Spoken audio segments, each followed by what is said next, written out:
ಕ್ರಾಂತಿ ಭೂಮಿ world thinkers ನಲ್ಲಿ ಸ್ವಾಗತ. ನಾನು ಪೂಜಾ ಎಸ್ಪಿ.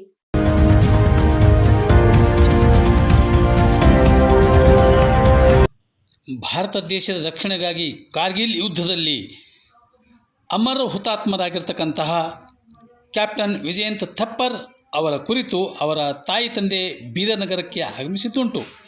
ಬೀದರ್ ನಗರದ ಡಾಕ್ಟರ್ ಚನ್ನಬಸವ ಪಟ್ಟದೇವರು ಜಿಲ್ಲಾ ರಂಗಮಂದಿರದಲ್ಲಿ ಏರ್ಪಡಿಸಿದಂತಹ ಕಾರ್ಗಿಲ್ ಸೆ ಸಿಂಧೂರ್ ತಕ್ ಕಾರ್ಯಕ್ರಮದಲ್ಲಿ ಕರ್ನಲ್ ವಿ.ಎನ್. ಥಪ್ಪರ್ ಮತ್ತು ಅವರ ತಾಯಿ ಶ್ರೀಮತಿ ತೃಪ್ತಾ ಥಪ್ಪರ್ ಅವರು ಮಾತನಾಡಿ ತಮ್ಮ ವಿಷಯವನ್ನು ತಿಳಿಸಿದ್ದು, ದೇಶಕ್ಕಾಗಿ ತನ್ನ ಮಗ ಪ್ರಾಣತ್ಯಾಗ ಮಾಡಿದ ವಿಷಯವನ್ನು ಪ್ರಸ್ತಾಪಿಸಿದ್ದು ಹೀಗೆ. ಬನ್ನಿ ಆಲಿಸೋಣ, ಕೇಳೋಣ ಬನ್ನಿ.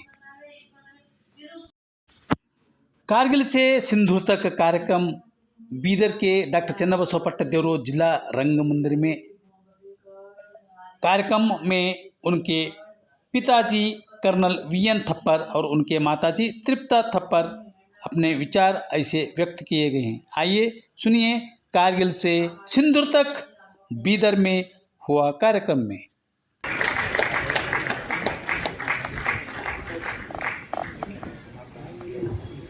नमस्कार, राम राम.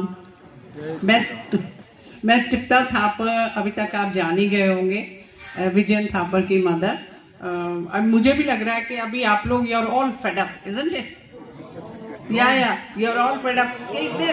इतने भाषण सुन सुन के अरे बस करो जाओ.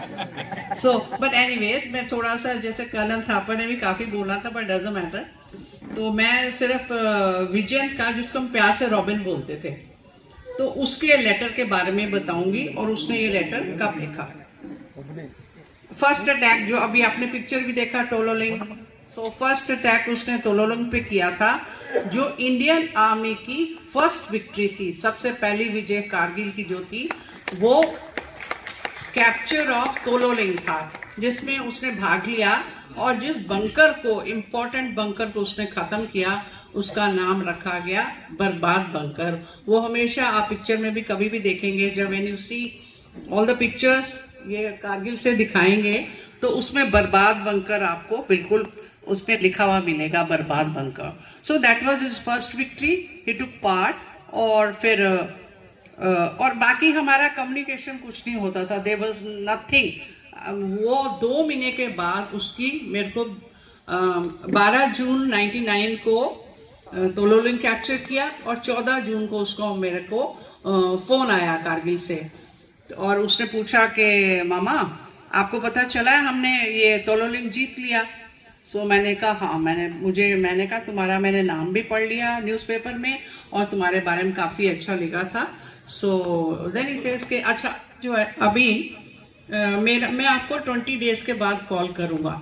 सो मैंने कहा ठीक है. तो मैंने कहा 20 डेज़ के बाद, and can you believe it, वो जो कॉल आया था 14 जून को मेरे बेटे का, that call I got after 2 months. 2 महीने के बाद वो मुझे उससे बात हुई थी, क्योंकि तब तक मुझे पता ही नहीं था कब मेरा बेटा जो है वो कारगिल भी जा रहा है, और वो कारगिल वॉर में पहुंच चुका है और पहली जीत हासिल कर चुका है. सो उसके बाद मैंने कहा 20 डेज़ के बाद, वाई 20 डेज़? सो कहता कि नहीं आपको पता नहीं है, अभी आई गॉट, मेरे को एक काम और मिला है, और टास्क मिला है. तो टास्क कुछ मेरे को लगा, कुछ नहीं भी लगा. टास्क का मतलब है कि एक और next he will be going for another attack, जो कि अभी आपको दिखाया, जो नॉल पहाड़ी जिसके ऊपर मंदिर बना है, that was his next attack. So उस अटैक में 20 डेज़ के बाद of course he never came back from there. So उससे पहले, उस अटैक से पहले, I think few hours go, उसने उसके साथ था उसका फ्रेंड, दूसरा ऑफिसर कैप्टन तोमर. तो उसने तोमर को कहा कि ऐसे ऐसे है. अभी जैसे कर्नल थापर ने बताया कि 80 डिग्रीज पे आपने, और अटैक आपने नाइट में करना है, और दुश्मन तो जैसे ऊपर बैठा ही हुआ था बंकर्स बना के बड़े अच्छे से सेफली, एंड वो जो दुश्मन था वो रेडी था कि आप ऊपर आओ और देखो फिर क्या होता है. But you see, you have to climb those heights. और ये नहीं कि खाली आपको पीछे अपने बैग पर 10-10, 15-15 किलो वेट भी तो लेके जाना है, अम्यूनिशन लेके जाना है, अपनी गन हाथ में है, बाकी और आपने कुछ नहीं देखना है। And you have to climb that too at night. रात को 28 जून की रात को ये अटैक शुरू हुआ था और 29 जून को आज के दिन और 28 जून को पूर्णमासी की रात थी। मतलब दुश्मन को बिल्कुल दिख रहा था कि नीचे से क्या आ रहा है और कितने लोग नीचे से आ रहे हैं, कैसे विजयंत ऊपर पहुंचा है। You can well imagine. So उसने, जैसे मैंने आपको कहा कि उसने अपने फ्रेंड को कहा कि well I mean in a way you can say that death was quite evident। वहां से लगता था देख के कि वापस आना मुश्किल है।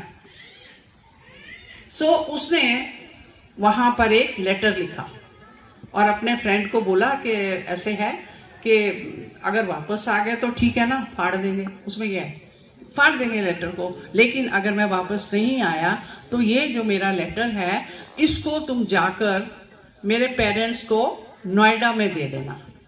सो फाइनली माय डियर फ्रेंड्स, हमको वो चिट्ठी कैप्टन तोमर के थ्रू ही मिली है, because my son couldn't come back alive from there. So इसलिए उसने चिट्ठी में जो जो लिखा है आप मान नहीं सकते कि वो एक 22 साल का officer, the youngest officer of the Indian army who took part in Kargil war. जवान तो काफ़ी थे, जो सोल्जर्स, वो तो कोई 20 साल का था, कोई 19 साल का था, कोई 21 साल का था, but amongst the officer robin जो था वो he was the youngest officer जिसने भाग लिया उस लड़ाई के अंदर। तो उसने वो चिट्ठी में क्या लिखा है मैं अभी पूरी डिटेल में नहीं जाऊंगी, बिकॉज बहुत कम टाइम है हमारे पास। सबसे पहले उसने लिखा है, dearest papa mama Birdie, Birdie is my younger son, मेरा छोटा बेटा। वो रॉबिन था, छोटा बेटा को प्यार से जैसे बुलाते हैं बर्डी, एंड ग्रैनी मतलब ग्रैंड मदर। और उसका जो वीर चक्र प्रेसिडेंट देता है ना, वो उसकी ग्रैंड मदर ने रिसीव किया था, कर्नल थापर ने नहीं किया, दादी ने जाके वीर चक्र रिसीव किया था प्रेसिडेंट से। So he says by the time, can you switch off the light please. तो उसने लिखा, by the time you get this letter, मेरे को तो दिल से रट गया है वो लेटर, मेरे को तो ये लेटर देखने की जरूरत नहीं है, because I just want to show you कि this is his last. It was a letter written by my son, but of course unfortunately it became the last letter. So ये पूरे इंडिया में, abroad, सब जगह last letter के नाम से ही famous है। सो उसने कहा, by the time you get this letter I will be observing you from the sky, enjoying the hospitality of apsaras. मैं जब तक चिट्ठी आपको मिलेगी तब तक मैं आसमान से आपको देखूंगा और मैं अप्सराओं के बीच में बैठ के बहुत इंजॉय कर रहा हूँगा। उसके बाद सेकंड वो लिखता है, I have no regrets, even if I become a human again I will join the army and fight for my nation. 22 साल में तो आपका करियर स्टार्ट होता है कि आप कोई कुछ डिग्री लेकर आए, कोई कुछ ट्रेनिंग करके आए, और 22 साल में देन यू प्लान के of course I am going to do this. So 22 साल में उसका प्लानिंग भी हो गया, ट्रेनिंग भी खत्म हो गया, उसने वॉर भी खत्म कर लिया, एंड ऑफ कोर्स जो अपने दिल की उसकी ख्वाहिश थी कि मैं अगली बार भी सोल्जर बनूंगा और अपने देश के लिए ही लड़ूंगा। थर्ड वो कहता है, he tells his father, I mean he's written in this letter, if you can please come and see where the Indian army fought for your tomorrow। So colonel Thapar के लिए जो है Kargil, where my son fell fighting, जहाँ पे विजयन थापर लड़ता हुआ दुश्मन के साथ, बिल्कुल उस पॉइंट पे कर्नल थापर वहाँ पर, उनके लिए वो एक तरह से तीर्थ स्थान है। तीर्थ स्थान जैसे हम लोग कोई सोमनाथ जाता हो, कोई केदारनाथ जाता है, कोई अमरनाथ जाता है, सब लोग अलग अलग जगह पर जाते हैं, पर कर्नल थापर कभी नहीं। उनके लिए तीर्थ स्थान एक है और वो है कारगिल, जहाँ पर हमारा बेटा लड़ाई दुश्मनों से करते हुए खत्म हुआ था। सो ये शुरू के 15 साल ऑफ कोर्स कर्नल थापर वहाँ तक जाते थे जहाँ रॉबिन गिरा था। उसके बाद due to his health today colonel Thapar is 82 years old. The man who is sitting right in front, he is 82 years old. So 15 साल तक गए ऊपर तक के, और आपने पिक्चर में भी देख लिया ऊपर तक जाना भी इट्स नॉट सो इजी. लेकिन उसके बाद अब जाते हैं कारगिल वॉर मेमोरियल तक जाते हैं. उसके आगे जहाँ से उसका वो दिखता है, नॉल दिखता है और वो टेम्पल दिखता है, बस ये वहाँ से अपना उसको श्रद्धांजलि अर्पित करते हैं और आ जाते हैं. एंड कर्नल थापर के हिसाब से वो कहते हैं कि मैंने प्रॉमिस किया अपने बेटे को कि मैं हमेशा उधर आऊँगा जब तक मैं जिंदा हूँ. सो ये हमेशा उधर जाते हैं और कहते हैं मैं जाऊँगा. इस साल अभी 1.5 महीना पहले कर्नल थापर की सर्जरी हुई है heart. He had some problem in the heart. तो अभी 1.5 महीना पहले इनको पेसमेकर लगा है, या पेसमेकर लगा है. लेकिन इन्होंने कहा कि नहीं, मेरे को बिदार में जो है उन्होंने बुलाया है, इतना जो सम्मान करते हैं वहाँ मैं कैसे नहीं जाऊँ. डजंट मैटर, कुछ भी होगा देखा जाएगा, बट आई मस्ट गो. सो और हम इतने खुश हैं इधर आके कि यहाँ पे आपका उत्साह, आपका जोश और आपने जो हमको सम्मान दिया उसके लिए आई थिंक कोई बात नहीं, चलता है थोड़ा सा. हम बस यही सोचते हैं कि doesn't matter, life has to come to an end. Doesn't matter अगर कुछ हो भी जाता तो क्या होगा, आप गए हैं ना. लेकिन जब आप अच्छे काम के लिए जाते हैं तो भगवान भी आपकी रक्षा करता है. As far as the unit is concerned, उसने लिखा है कि जो जब आप अच्छा इनकी जो 2 राजपुताना राइफल्स पलटन है, जब भी हम उधर जाते हैं तो हमेशा उसने कहा कि जब भी आप जाओ, नए लोग जो भर्ती होते रहते हैं उनको आपने बताना है, should be told about the sacrifice. आपने हमेशा बताना है कि आप लोग नए आए हैं, लेकिन आपके लिए जगह बनाने के लिए, आपके ये सब इस चीज़ के लिए किस किस सोल्जर ने सैक्रिफाइस दिया, किस किस ने अपना बलिदान दिया है. तो यूनिट जो है वो बहुत इज्जत करता. आज 29 जून को कम से कम हमको हज़ारों में मैसेजेस आए हैं रॉबिन के. हमने अभी तक कोई मैसेज नहीं डाला है क्योंकि फर्स्ट मैसेज जो है आज हम बिदार से भेजेंगे, इधर से बिदर से भेजेंगे हम फर्स्ट मैसेज. अभी तक हमने कुछ नहीं भेजा. आज रात को हमारा फर्स्ट मैसेज जो जाएगा फॉर 29 जून वो आज इधर से आज जाएगा. बिकॉज जैसे कर्नल थापर ने भी कहा कि हमको कोई पैसे से मतलब नहीं है, हमको इज्जत, सम्मान. You won't believe all these boys who have given their life, they have not given their life for money or material gains. They have just given their lives for the honor of their nation and इज्जत, सम्मान, पलटन के सम्मान के लिए उन्होंने अपनी जान दी है, जो एक फौजी समझ सकता. और यहाँ बहुत फौजी बैठे हैं, आई कुड वेल अंडरस्टैंड.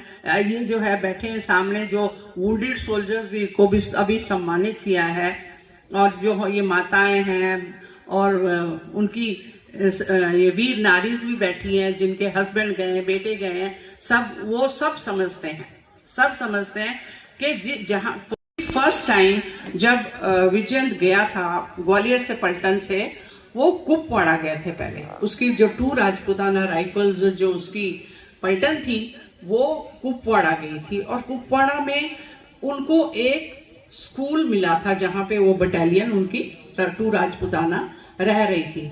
और वहाँ से फिर वो पेट्रोलिंग पे जाते थे. पेट्रोलिंग मतलब कि देखने कि कहाँ दुश्मन का है, क्या नहीं है, जो भी करना है, मतलब it's a secret task, I can not disclose it to you. तो वो वहाँ पे उसने देखा कि उसकी लोकेशन से ना, जब वो जाता था तो एक छोटी सी लड़की 3 साल की वो खड़ी रहती थी और बहुत एकदम चुप, बिल्कुल चुप. अदरवाइज देखिए आप यहाँ इतने बच्चे बैठे हैं तो इनको आप हेलो बोलो तो बड़े खुश होते हैं और एकदम से वेव करेंगे, हाय करेंगे. लेकिन वो 3 साल की लड़की कुछ बोलती नहीं थी.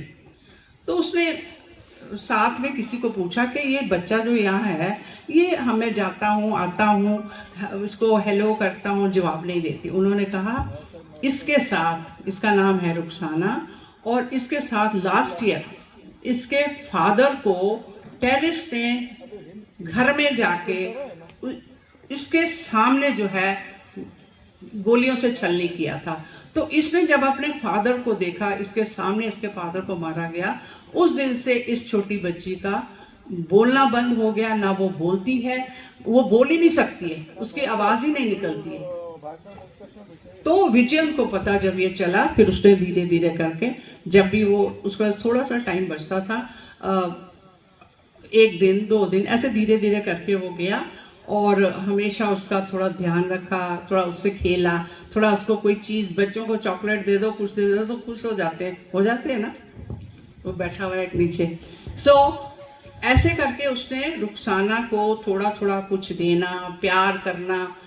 एक बच्चे को क्या चाहिए यही की है, तो धीरे धीरे करके। लेकिन विजयंत वहाँ पर 2 महीने था। फरवरी में को पढ़ा गया, फरवरी, मार्च, अप्रैल एंड में उसको आ गया कारगिल से बुलावा।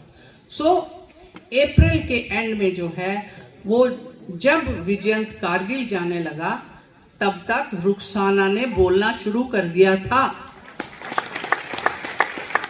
बोलना विजय अंकल, वो कहती विजय अंकल तक बोलना उसने शुरू कर दिया। This was a miracle. और मिरेकल के साथ साथ मैं कहती हूँ, आप दिल से देखिए ना, हम उनके लिए इतना सोचते हैं। हमने हमारे अंदर आर्मी में कभी ये नहीं है कौन हिंदू है, कौन मुसलमान है, कौन क्रिश्चियन है, कौन ईसाई है, जो मतलब कुछ भी नहीं है वहाँ पे। आर्मी में अगर आप देखो तो ये है वो है एकता।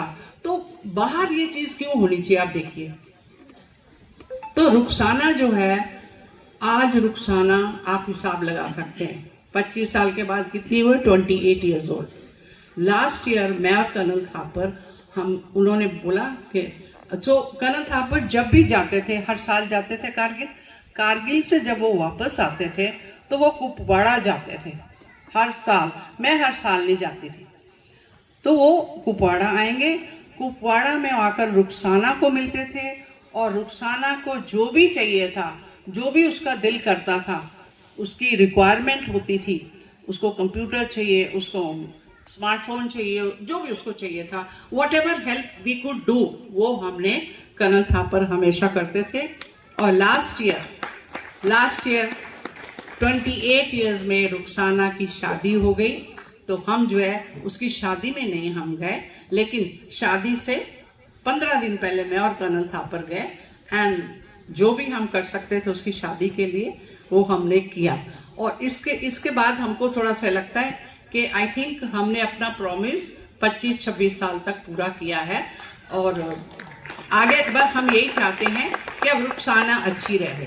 अभी वो अपने नए घर में चली गई है, अपने हस्बैंड की फैमिली के साथ खुश है, तो हम भी बहुत खुश हैं। और हमको ये लगता है कि रॉबिन तो ऊपर से देख ही रहा है सब कुछ, तो ये जो है हमें भी बहुत तसल्ली है।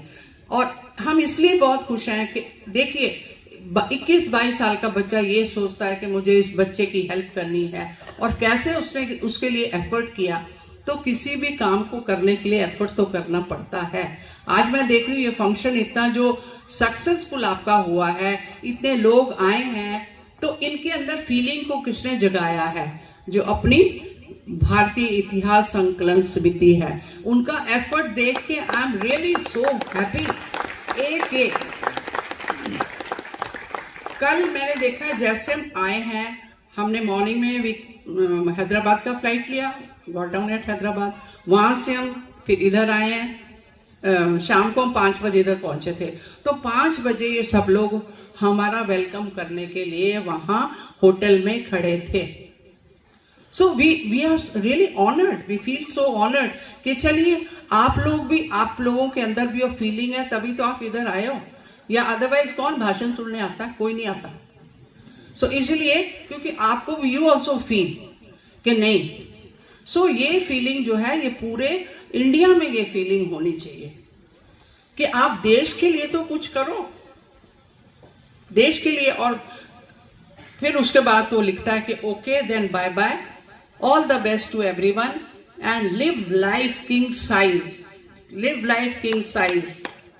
कि तुम ऐसे मत सोचना कि मैं चला गया तो आप जिंदगी में ये सोचो कि सब कुछ खत्म हो गया छोड़ो, नहीं, आप अपनी जिंदगी अच्छे से बिताना। सो हम लोग जो हैं, मैं अपना दुख कभी एक्सप्रेस नहीं करती पब्लिकली, क्योंकि अगर मैं बाहर बोलना शुरू कर दूं तो मुझे लगता है कोई अपने बेटे को फौज में नहीं भेजेगा, कोई नहीं भेजेगा।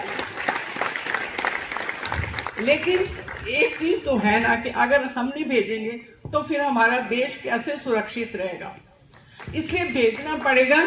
और उसके लिए मैं रॉबिन के लिए लाई हूँ, तो मैंने उसको वो टी शर्ट दिया, ऐसे गुप्ता आंटी ये टी शर्ट लेके आई है और तुम ये टी शर्ट देखो बड़ी अच्छी है। उसने कहा अच्छा, लेकिन जब उसने वो टी शर्ट को खोला उसे इतना गुस्सा आया, उसने उठा के उस टी शर्ट को, उसने कहा मैं ये टी शर्ट पहनूंगा अमेरिका की, why I will not wear it. और उसने लेके उस टी शर्ट को डस्टबिन में फेंक दिया कि मैं नहीं पहनूंगा ये। वो कभी वो बाहर की चीजें नहीं यूज करता था, he was so particular about everything कि जो भी हो वो पक्का बस इंडियन चीज हो। मैं अपने आप अपनी टी शर्ट पे वो एक प्लेन टी शर्ट लेगा, उसके ऊपर लिखेगा मेरा भारत महान, एक ट्राई कलर बनाएगा। और जैसे कि विद्या ने भी आपको बोला ना, this try colour doesn't fly, the winds don't move the try colour. जो तिरंगा झंडा है उसको हवाएं नहीं लहराती हैं, वो कैसे वो जो है लहराया जाता है। आखिरी सोल्जर जो लड़ रहा है देश के लिए, उसकी जो आखिरी सांस है वो उस झंडे को वो उससे लहरा जाता है। So this is a fact. मैं तो आप लोगों को भी कहती हूँ कि देखिए, आप इस भारत में पैदा हुए हैं, इस जमीन पर पैदा हुए हैं, इस देश के अंदर, देश की मिट्टी के अंदर जो अनाज पैदा होता है आप वो अनाज खाते हैं, इन नदियों का पानी आप पीते हैं और खुली हवा में इतने आजादी से आप सांस लेते हैं। तो आपका क्या ड्यूटी बनती है कि आप अपने आप को पूछिए, आप अपने आप को पूछिए कि मैंने अपने देश के लिए क्या किया, what is my contribution to my country. आपको अपने आप जवाब मिल जाएगा। अगर आपको लगता है कि हाँ जो विजयंत ने ठीक किया है हम भी वैसे ही करेंगे, and I am not saying that you have to join the services, army, navy, air force, no.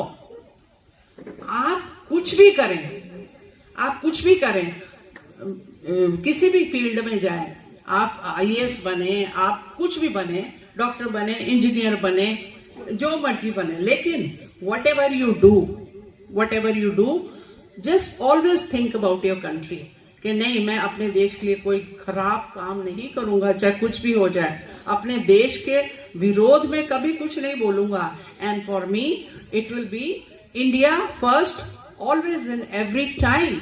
जो रॉबिन का जो फोकस था ना वो उस पे था, always my country and my country, and I could do anything for my country. So उसके लिए हम भी बड़े खुश होते थे, क्योंकि उसके फादर कर्नल थापर, उसके ग्रैंडफादर, उसके ग्रेट ग्रैंडफादर सारे फौज में थे। एंड जस्ट इमेजिन वो सारी तीनों पीढ़ियां, उसके great grandfather he was a surgeon with British army, उसके बाद उनके ग्रैंडफादर, फिर कर्नल थापर, सबने फौज में नौकरी की है। कर्नल थापर भी 62 वॉर से 65 वॉर में, फिर 71 वॉर में कर्नल थापर लड़े हैं, लेकिन बड़े अच्छी तरह से वापस आए हैं, बड़ी सेफ एंड साउंड। तो कभी ये सोचा ही नहीं था। लेकिन एक बात जरूर है कि उस लड़ाई में अगर मेरा बेटा नहीं होता तो आपका बेटा होता, तब कैसा लगता। सो इसलिए मैं यही सोचती हूँ कि कोई बात नहीं, मेरे बेटे ने जो भी किया अपने देश के लिए किया है। और दूसरा चीज़ है, आजकल मॉरल वैल्यूज जितना डिग्रेड कर रही हैं, एंड पेरेंट्स भी ध्यान नहीं देते हैं। आजकल पेरेंट्स को ये रहता है कि ठीक है, I know you want to give the best to your child. और जैसे दोनों पेरेंट्स अपना अच्छे, वो मदर भी जॉब करती है, फादर तो जॉब करते हैं हमेशा, तो वो सोचते हैं कि छोड़ो, बच्चा क्या है, बच्चा अपना ठीक है ना, पढ़ लेगा, लिख लेगा। एंड जब बच्चा बोलता है कि माँ आप मेरे को थोड़ा टाइम तो दो, आप मेरे साथ थोड़ा टाइम नहीं बिताते हो, तो वो कहती है नहीं, अरे तुम अपने आप पढ़ो, हमको थोड़ा पैसा इकट्ठा करना, तुमको हमने इंजीनियर बनाना, डॉक्टर बनाना। बट यू आर फॉरगेटिंग कि आपने अपने बच्चे के लिए टाइम तो दिया ही नहीं है। आपको कैसे पता कि आपका बच्चा कहाँ जा रहा है, आपका बच्चा कर क्या रहा है, आपको पता ही नहीं है। वो ड्रग्स ले रहा है। I'll give you a small example. I have a granddaughter, छोटी सी मेरी granddaughter. My younger son has a granddaughter. She is now 14 years old. उसके स्कूल का एक बच्चा, मैं आपको I am giving you a live example. My daughter law, मेरी जो बहू है, she is highly educated, but she says no, my daughter till she clears our 12th standard, मैं जॉब जो है it is not important for me.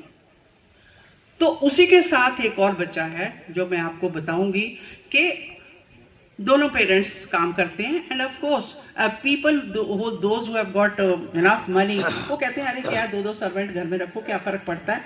And वो उसने सुबह निकल जाना, मदर ने भी फादर ने भी. इवनिंग में one day she came little early, तो वो हेल्प को घर में पता नहीं था कि मैडम जल्दी आ जाएंगी. सो उसकी मदर जल्दी आ गई घर में, एंड सडनली रात के 8 बजे थे, 7:30-8 बजे थे, अंधेरा था. दोनों उसकी डॉटर्स स्कूल से आई, एक अपने कमरे में, दूसरी अपने कमरे में, अंधेरा बिल्कुल. और एक अपना वो डिवाइस, आजकल जो सबसे बड़ी चीज़ है अपने आप के स्मार्टफोन और लैपटॉप, वो लेके बड़ी वाली उसमें बैठी है और छोटी वाली अपने कमरे में वो टीवी पे बैठी हुई है. The mother got so annoyed. उसने उनको पूछा, जो दोनों उसने सर्वेंट्स रखी थी, कि तुम कहाँ थे. वो कहते नहीं हम कहीं नहीं थे, हम यहीं थे. तो आप देखिए कि उन्होंने अपने बच्चों को क्या दिया. 7:30-8 बजे आई है, उसने देखा कोई उनको बच्चों को स्कूल की ड्रेस में 2 बजे क्या है, बच्चे वैसे ही बैठे हैं, कोई खाने का नहीं, कोई पीने का नहीं. And just imagine. सो वहाँ से आप सोच सकते हो, आप अपनी तरफ से सोचते हो कि नहीं आप कीजिए जॉब. देर आर लेडीज जिनका घर में हस्बैंड की कमाई से पूरा नहीं होता है, थोड़ा करना पड़ता है, but at the same time please make it A point कि आप अपने बच्चे को टाइम जरूर दीजिए. मैं दी अदर डे जब उन्होंने मेरे साथ बात किया, शिव कुमार ने, तो he said, I asked him कि आप यू आर ए प्रोफेसर, तो आप क्या पढ़ाते हो. कहते मैं तो इतिहास पढ़ाता हूँ, मैं हिस्ट्री का प्रोफेसर हूँ. मैं कहा दैट्स वंडरफुल. या माई of course I'm much elder to you. So I said you are my younger brother and I have also done my post graduation in history. लेकिन मैं ऐसी जॉब लेती थी. खैर हमारे तो circumstances were different, because colonel Thapar का, फौजियों का, तो फौजी बैठे उनको उसके बाद फिर 2 साल का पोस्टिंग. तो मेरा तो ये होता था कि जहाँ भी जाएंगे वहाँ मैं जॉब करती थी. लेकिन जॉब 8 बजे से लेके जब बच्चे स्कूल निकले और 2 बजे I used to be back. I was teaching. तो मेरा ये था. तो लेकिन मैंने अपने बच्चों को पूरा टाइम दिया है, फुल बिल्कुल. जो मेरे बेटे के अंदर जो वैल्यूज गई है ना, moral values. My son he was very very honest. Vijayan Thapar इतना honest, kind hearted, very loyal, और सबसे बड़ी चीज जो उसमें थी, he was a true patriot. सच्चा देशभक्त, सच्चा देशभक्त. काइंडनेस उसके अंदर इतनी थी. कर्नल थापर उनको हर महीने, हर हफ्ते 50 रुपए दोनों बेटों को मेरे देते थे कि ये तुम्हारा पॉकेट मनी है. एक दिन कर्नल थापर ने देखा, उसने अपने 50 रुपए लिए, बाहर गया और कोई मांगने वाला खड़ा था, तो उसने अपने वो 50 रुपए उसको दे दिए. तो कर्नल थापर ने उसको वो देते हुए देख लिया. उन्होंने कहा कि तुमने अपना 1 हफ्ते का पॉकेट मनी उसको दे दिया है, तो अब तुमको 1 हफ्ता पॉकेट मनी नहीं मिलेगा. तो उसने कहा तो who is asking, I am not asking you, मेरे को आपका नहीं चाहिए, मेरा ये वीक का जो आपने मुझे दिया था हो गया. और उसने वो पैसा अपना उस बैगर को दे दिया. So these are small things जो आपको दिख जाता है. और कहाँ से दिखता है? फादर भी, ऐसी बात नहीं कि फादर भी वैल्यूज देते हैं. जो उसके अंदर डिसिप्लिन की वैल्यू आई है वो कर्नल थापर से आई थी. बट बाकी चीज़ें बाकी हैं, जैसे मॉरल वैल्यूज जो है, जो संस्कार जिसको हम बोलते हैं ना हिंदी में, संस्कारी परिवार है. और इस बच्चे के अंदर कितने संस्कार हैं. सो वो जो है, वो first teacher in the family is mother. वो मदर से आते हैं. वो हमेशा आंख रखती है. आपने डंडा थोड़ी मारना अपने बच्चे को. You have to be firm, polite and be firm with your child. कि नहीं, जो गलत है वो गलत है. जहाँ पे नो बोलना है वहाँ पे नो बोलना ही है, बट फर्मली बोलना और प्यार से बोलना है. वो स्टेज ना आए कि जहाँ पे आपको अपने बच्चे को मारना पड़े. और I mean somehow I am not in favour. Like हमारी फैमिली में बच्चे जो हैं कई, मतलब हमारे सिस्टर लॉस के, ब्रदर लॉस के, कोई डॉक्टर बना है, कोई इंजीनियर बना है, कोई कुछ. My yellow son is a very good engineer from IIT. He did his MBA and he was with a corporate sector. He was doing very well. So हमारे, लेकिन सब कहते अच्छा ये रॉबिन क्या कर रहा है.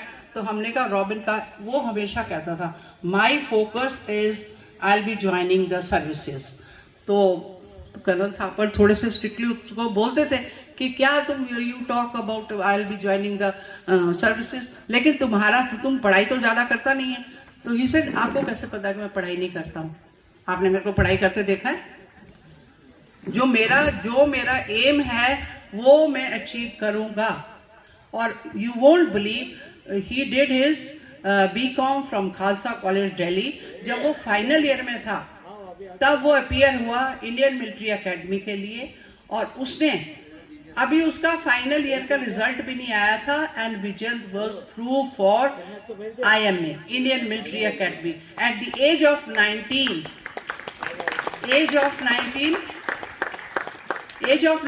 he went to Indian Military Academy, youngest. Indian Military Academy में गया. 21 इयर्स में वो बना है ऑफिसर. और 6 महीने 5 महीने की नौकरी के बाद at the age of 22 he became the martyr. So that was Vijayant Thapar's story. If you want your children to become Vijayant, if you really want these values, please take care of your children, whether it's a girl or a boy. So I will conclude with a small couplet. कदम ऐसा चलो कि निशान बन जाए, कदम ऐसा चलो कि निशान बन जाए, काम ऐसा करो कि पहचान बन जाए, काम ऐसा करो कि पहचान बन जाए.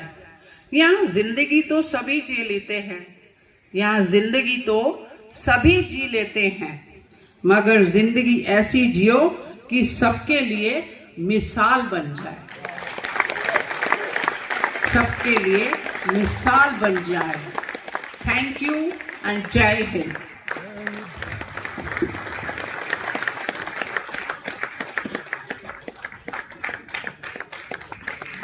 ಎಲ್ಲ ಸೈನಿಕ ನಿವೃತ್ತಿ ಹೊಂದಿದವರೇ, ಹುತಾತ್ಮಕರಾದ ತಂದೆ ತಾಯಿ, ಅಣ್ಣ ತಮ್ಮಂದಿರೇ, ಹಾಗೂ ಇಲ್ಲಿ ನಡೆದಂಥ ಎಲ್ಲ ದೇಶಭಕ್ತಿಯ ಬಾಂಧವರೇ, ಒಟ್ಟಾರೆ ಹೇಳಬೇಕಾದ್ರೆ ಈ ಕಾರ್ಯಕ್ರಮ ಭಾವನಾತ್ಮಕ ಇತ್ತು. ದೇಶಭಕ್ತಿ, ದೇಶ ಪ್ರೇಮ, ಎಲ್ಲ ಭಾಷಣಕಾರರು, ಗೋಪಾಲ್ಜಿಯವರಂತೂ ಬಹಳ ಅದ್ಭುತವಾಗಿ ಎಲ್ಲರ ಮನಸ್ಸಿಗೆ ಮುಟ್ಟಂತೆ ಹೇಳಿದರು. ವಿಶೇಷವಾಗಿ ಯುವ ಪೀಳಿಗೆ, ಈ ಬರುವಂತಹ ದೇಶಭಕ್ತಿ ಯುವ ಪೀಳಿಗೆ ಬಹಳ ಮುಖ್ಯವಾಗಿದೆ ಅಂತ ಹೇಳಿದ್ದಾರೆ.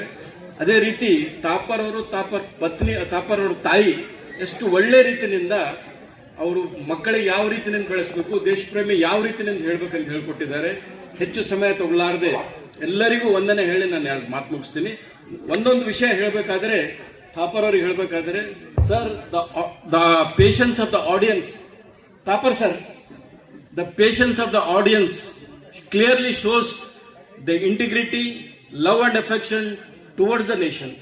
This amply speaks about the sacrifice of your son in the battlefield. We have got high regards and respect for your family because your entire family is in safeguarding the interests of the nation. Once again, I thank all the dignitaries on the dais. Thank you. Vikrama ಪತ್ರಿಕೆ ನಿಮ್ಮ ಮನೆಗೆ ಪ್ರತಿ ವಾರ ಬರುವಂಥ ವ್ಯವಸ್ಥೆ ನಾವು ಮಾಡ್ತೀವಿ. ಇನ್ನೇನಾದರೂ ಹೆಚ್ಚಿನ ಮಾಹಿತಿ ಬೇಕಾದರೆ ಅಲ್ಲಿ ಸಾಹಿತ್ಯಕ್ಕೆ ಸಂಬಂಧಪಟ್ಟಂಥ ಫೋನ್ ನಂಬರ್ ಇದೆ, ನಾವು ಕಾಂಟ್ಯಾಕ್ಟನ್ನು ಮಾಡ್ಬೋದು.